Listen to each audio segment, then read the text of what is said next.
दोस्तों, मैं अनिल तिवारी और आपका अपना चैनल डायमंड डीडी, जिस पर कि मैं यूपीएससी और इनसे रिलेटेड एसएससी और छोटे लोअर ग्रुप वैसे ये मेनली यूपीएससी के लिए है।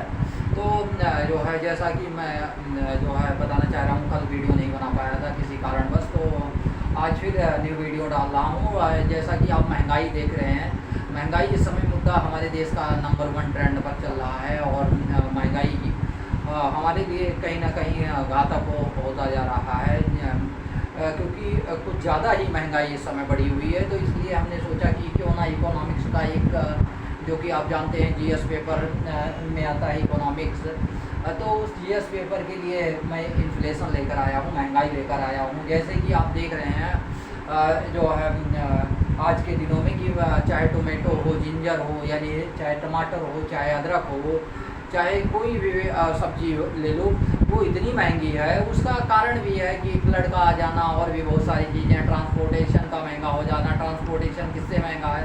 क्योंकि हमारे देश में पेट्रोल और डीजल के रेट 100 के आसपास हैं, तो कहीं ना कहीं हम अलग अलग स्टेट में अलग अलग जीएसटी और इन सब के चलते कहीं ना कहीं जो है ट्रांसपोर्टेशन, और ये ग्लोबल वर्ल्ड की इन्फ्लेशन है, अपने देश की ही नहीं कह सकते कि अपने देश के लिए। तो इन सब के चलते कहीं ना कहीं महंगाई इस समय जो है काफ़ी ज़्यादा है।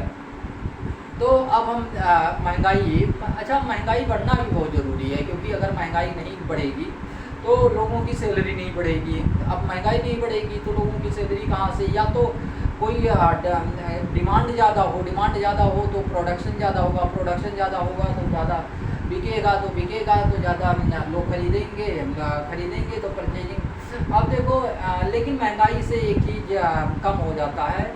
इन चीज़ों के जो है एक्सप्लेन करने से पहले मैं आपको ये कहना चाह रहा था, जितने बच्चे हमारे चैनल पर आते हैं वो वीडियो को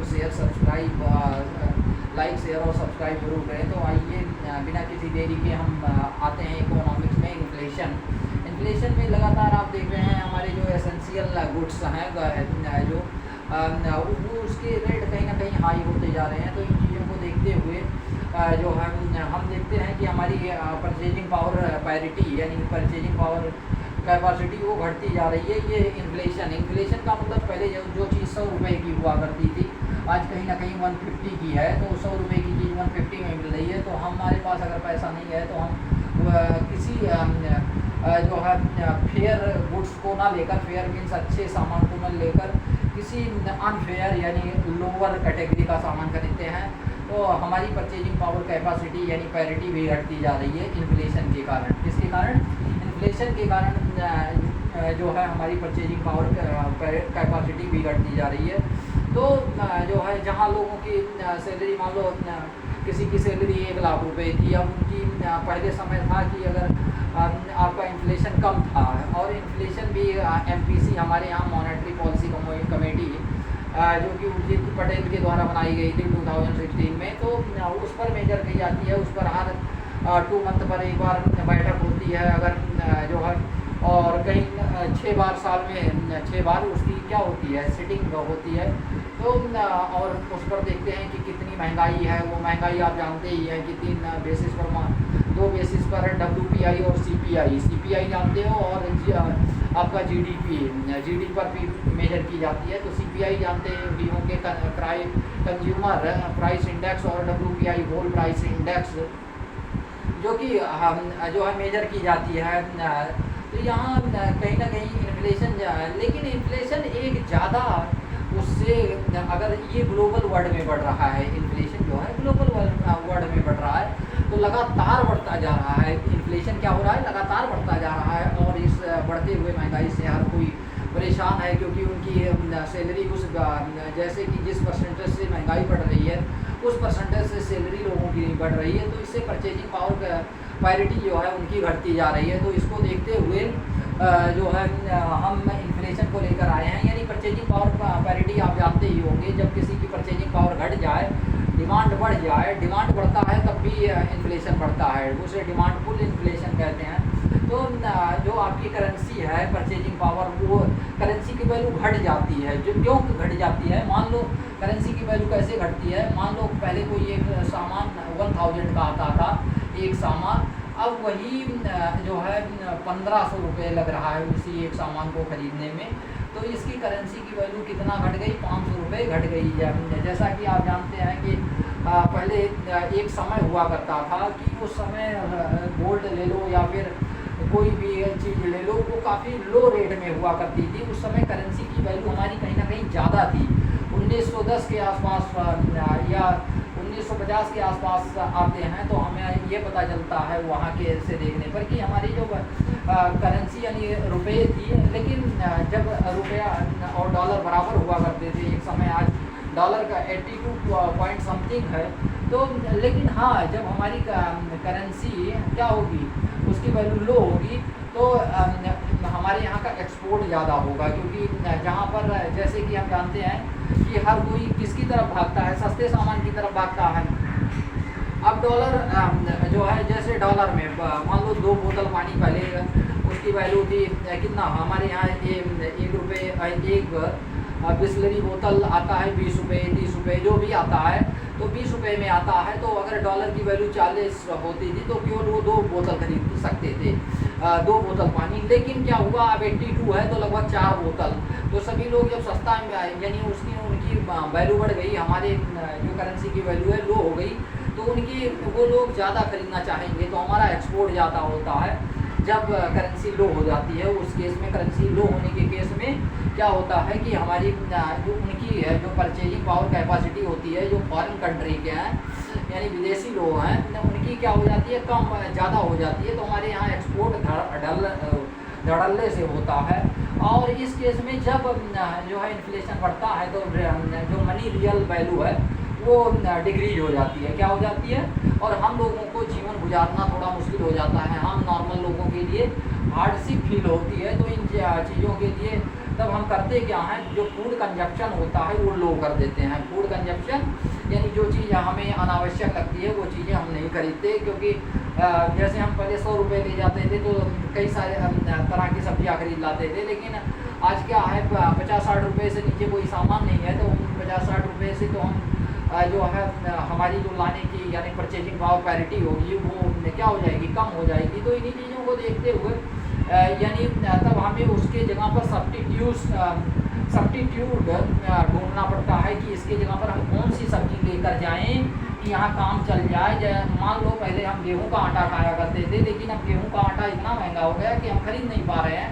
तो उसके जगह पर हम कोई और आटा ढूंढ रहे हैं, उसका सब्स्टिट्यूट ढूंढ रहे हैं कि जिससे कि जो है हम अपना काम चला सकें। पहले हम जहाँ जो है अच्छा वाला गेहूँ खरीदते थे, अब वहीं हम थोड़ा लोअर कैटेगरी का गेहूँ खरीद रहे हैं। और इस प्रकार के सब्स्टिट्यूट को हम गिफिन गुड्स बोलते हैं। क्या बोलते हैं, इकोनॉमिक्स की लैंग्वेज में गिफिन गुड्स। हालांकि हमारी रियल इनकम कम हो गई, हमारी रियल इनकम कम हो गई। क्यों?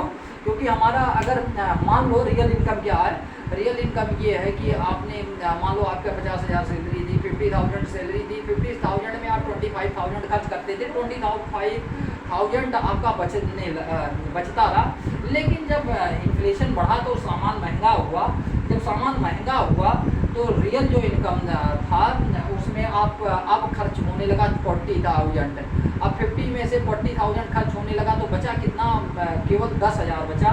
तो आपकी रियल इनकम महंगाई के अनुसार कम हो गई। और रियल इनकम इक्वल टू होती है income money upon price level, यानी जो इन्फ्लेशन लेवल है वो किस लेवल पर है।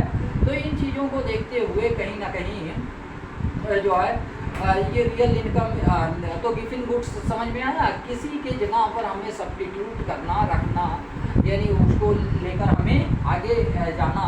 अब इन्फ्लेशन के कारण कई चीज़ें हमारे लिए जो है मुश्किलों भरी का सामना करना पड़ता है। पहला कि फैक्टर ऑफ प्रोडक्शन, यानी फैक्टर ऑफ प्रोडक्शन जो फैक्टर है वो प्रोडक्शन हमारा डिक्रीज हो जाता है। कैसे डिक्रीज हो जाता है, देखो अगर हमारा रेंट महंगा हो जाता है, लेबर चार्ज महंगे हो जाते हैं, इंटरेस्ट पेमेंट महंगा हो जाता है, ये तो RBI पर डिपेंड करता है इंटरेस्ट पेमेंट।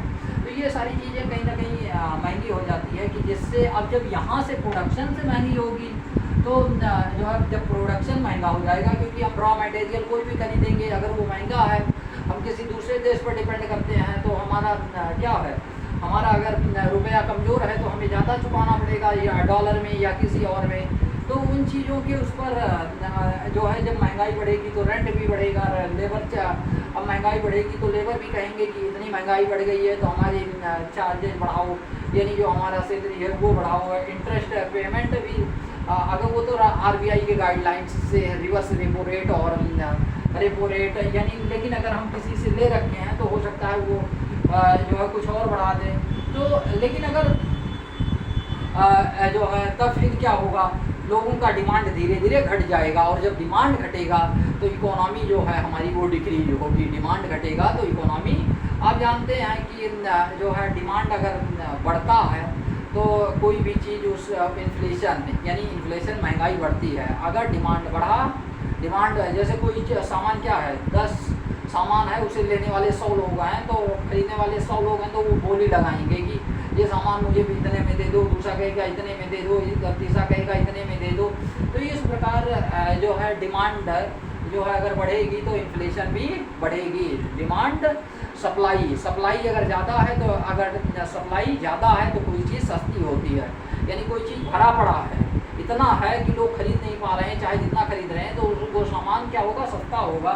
लेकिन अगर क्या है, अगर वही सामान आपका जो है यानी सप्लाई आपकी डिमांड सप्लाई चैन आपने पढ़ा होगा, तो डिमांड अगर सप्लाई कम है, किसी भी चीज़ की सप्लाई कम है तो वो चीज़ महंगी बिकेगी।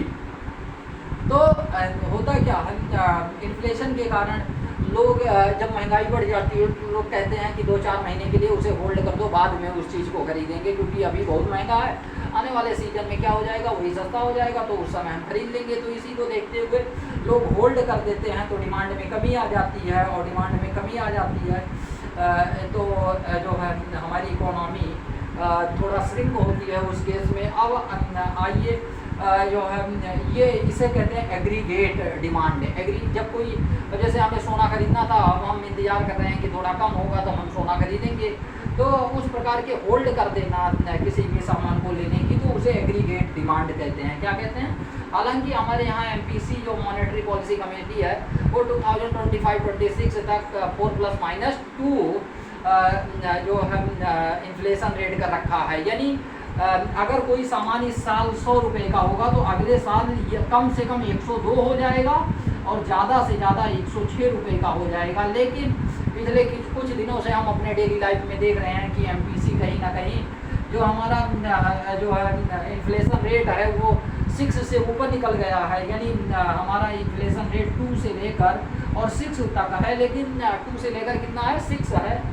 ज़्यादा से कम महंगाई नहीं बढ़ेगी तो लोगों की सैलरी कैसे बढ़ेगी, कोई अपने घर से थोड़े देगा। तो अब महंगाई के टाइप्स, महंगाई के एक डिमांड पुल होती है कि डिमांड बढ़े, ये अच्छी होती है किसी भी इकोनॉमिक्स के लिए, इकोनॉमी के लिए। डिमांड पुल इन्फ्लेशन यानी जितनी ज़्यादा डिमांड रहेगी उतनी ज़्यादा जो लोग खरीदेंगे उतना बाजार क्या होगा। हालांकि जैसे हम टमाटर की बात कर रहे हैं तो इससे गवर्नमेंट ने कह रखा था कि 2022 तक हम किसकी जो हमारे किसान भाई हैं उनकी आय हम दोगुना करेंगे। तो उस चीज़ को किसानों को देखते हुए किसान अब इसे महंगे रेट पर बेच रहे हैं। जैसा कि आज मैंने एक न्यूज़ में देखा कि एक जो वो था, एक महाराष्ट्र का किसान था, उस महाराष्ट्र के किसान ने 1.5 करोड़ रुपए कमाए।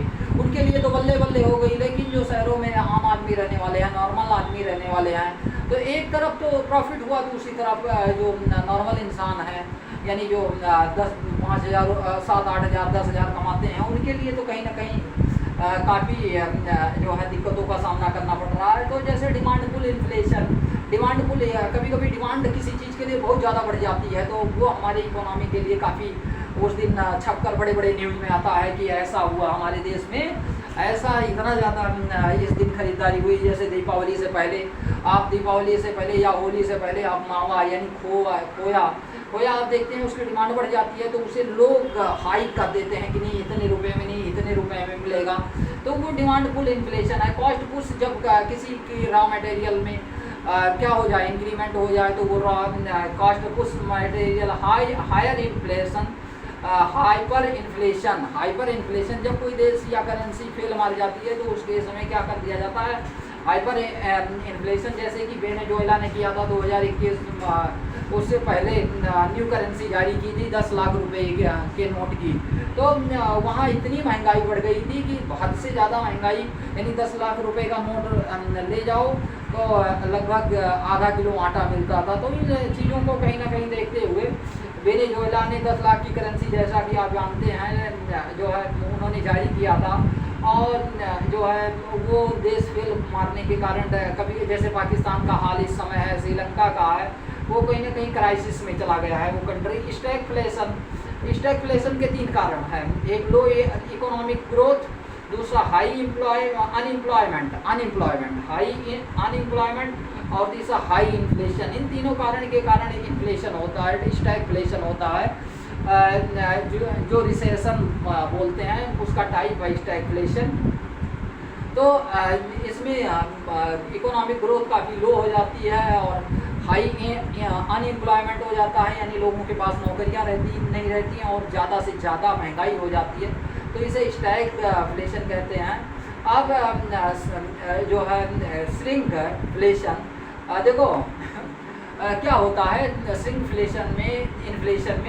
श्रिंक इन्फ्लेशन में क्या होता है कि मान लो कोई सामान हम बेच रहे थे, जैसे बिस्किट। पहले का हम जो है कौन कौन सा बिस्किट आया करता था, 2-2 रुपये में इतना या 5 रुपये में इतना बड़ा।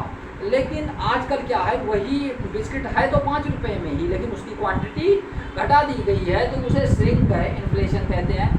ग्रीड इन्फ्लेशन एक इन्फ्लेशन है, ये इसके टाइप्स बता रहे थे कि इन्फ्लेशन क्या है।